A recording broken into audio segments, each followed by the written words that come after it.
The man I'm about to bring on was a 2018 Gatorade Nebraska Player of the Year, standout linebacker, one of the semifinalists for the High School Buckus Award, a man who played on Nebraska's team, actually, Matt Rhule's first season, just retired from football not that long ago, a team captain in 2022, a multi-time black shirt academic All-Big Ten, Mr. Nick Henrich. How you doing, my friend? What's up, boss? How you doing? Good to hear from you. Dude, I'm glorious. I appreciate you having me on. So, as I tend to do sometimes in interviews, I'm going to go backwards before I go forwards because I'm curious. Matt Rhule becomes the head coach here at the University of Nebraska. You're going into, you didn't know it was going to be your last year, but ended up being your last year. But he's got that first team meeting. He's talking to the team. I wonder what that was like. Like, what was his message to the team? How was it received by the team going into a new era under a new coach, under a tumultuous previous era and coach? What was it like at that moment in time as Matt Rhule was starting to kick off his era at Nebraska? Yeah, I mean, it was super interesting. I remember the first team meeting he had. It was actually pretty brief and short because he just got hired, just flew in, and it was like 5 minutes, and then he had to go on do a crap ton of press, like when you get hired. But I remember it was super simple that he's like, you're my team. Like, we're not going to run anyone out. I want to get to know each and every one of you guys. And then he talked about how he was going to meet with all of us. So I think from a player's perspective, that was really great to hear because you always worry and hear these nightmare stories about guys getting ran out when a new coach brings in and he's just going to bring his guys in. So I think it was a crazy time for all of us, but hearing that was always, good and provided a little bit of hope for the future. Talk to me about, obviously you start to enter into winter conditioning because he was hired in December. Pardon me. Then you go into spring ball. As things are going along and things are unfolding in his first off season, what was kind of his message to the team through the off season? He's obviously trying to change the culture, build it the way he wants. What were some of the things he would say? And what was his message to the team as he's trying to kick off this new era and start building his culture over the course of that first off season? Yeah, I mean, I think some of the major themes were just, discipline and accountability, as well as the importance of being a physical team and winning the trenches, and highlighting how that's kind of the backbone of his philosophy is teams that can run the ball and stop the run. So, yeah, I mean, practices were super physical. Guys got after it. It was crazy. There was a lot of yelling and a lot of chaos, but I mean, it was a nice change up, honestly. And I mean, from the strength and conditioning side, it was incredible. I worked a lot with, that side more in the spring because I was rehabbing from an ACL, but just to see how much bigger, stronger, faster, more flexible guys were getting was pretty cool. And we're like, okay, these guys are pretty freaking good. Like, we got a great staff here and we're lucky to have them. So yeah, I think in that spring, trust was built pretty quickly from the staff and strength staff. And yeah, I mean, it was a lot different, but it was really good. So talk to me about Corey Campbell, the strength staff. I've seen, a little bit about the way he does things compared to the previous staff. What would you say were the biggest changes? It sounds like in your eyes, there were some improvements. What were some of the things that you thought were the biggest changes and some of the biggest upgrades, so to speak? Yeah, I mean, I think it was super regimented, super organized. Every minute was planned of what you needed to be doing, which, obviously you can only lift a certain amount of time, or you can only run a certain amount of time. So seeing how every minute and every second of what we were doing was utilized to benefit us and to get us bigger, stronger, faster was super, super cool and super noticeable.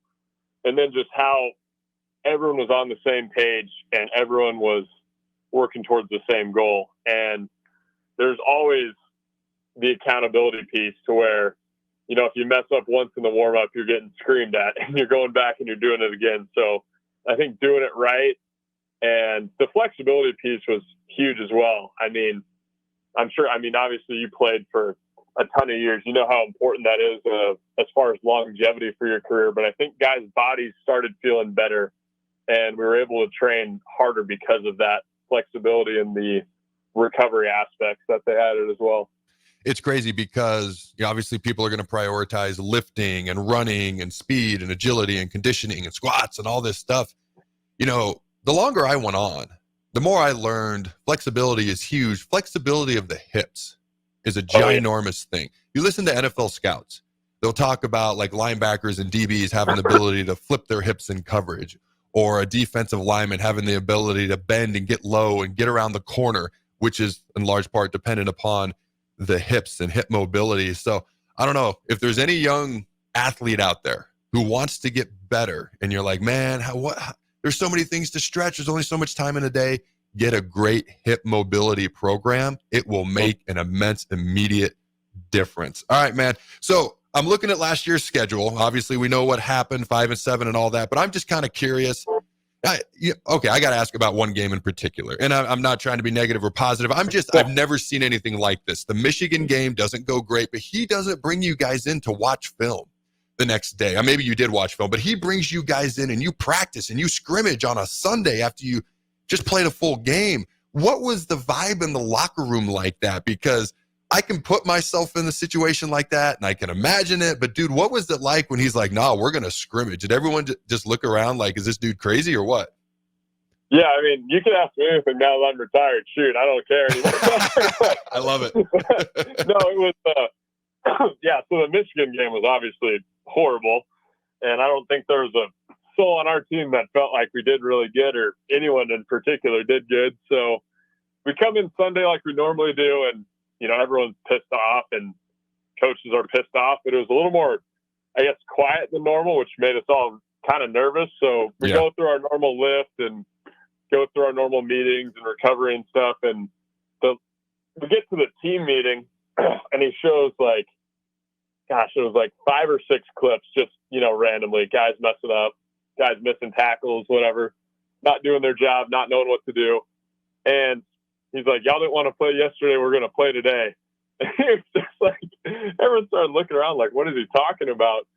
And then he was like, "You guys have 15 minutes to get your pads on." And he just walked out. And I've never been a part of just an atmosphere where it was so quiet. And we're just like, what is going on? So we get down there and it's like, okay, well, I guess it's either, you know what I mean? We're doing this or we're not on the team anymore. So yeah, it was a surreal experience, and man, that was crazy. It ended up being, you kind of play football and it got pretty chippy, and he was like, the whole point, like, you guys can play like this against each other, but why don't you play like this against other teams? And from there it was, guys walking off. It's like, well, obviously we don't have it all figured out, but it was a really crazy experience. And then we had a short week that week, I think. That's right. I think we had a short week too. Yep. Yeah. So we're like, all right, time to get recovered and roll. So it was a very weird experience. That's right. I forgot about it. I'm looking at the schedule. You guys played at Illinois on a Friday.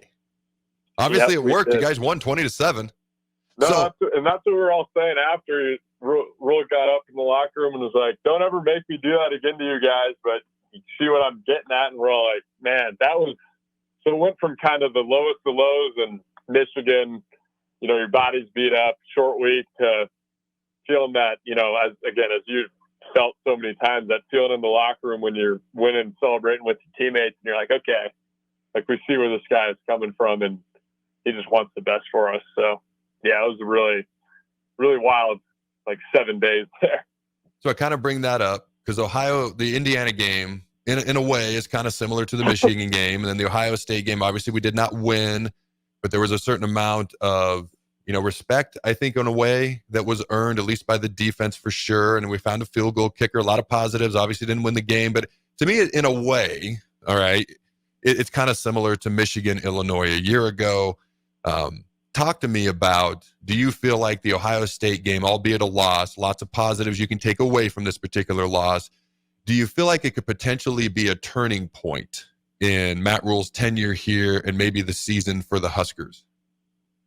Yeah, I mean, absolutely. I think, gosh, it's brutal watching as a fan, right? I think it's just so different, but you see those guys out there, and I mean, it really hurt watching Indiana because I know the character of those guys, and I know how much time they put in and how much work they put in. And then to see that result was obviously really disheartening and frustrating. And then going into this week, I mean, man, I know everyone thought how much they fought and how bad they wanted it and how competitive it was.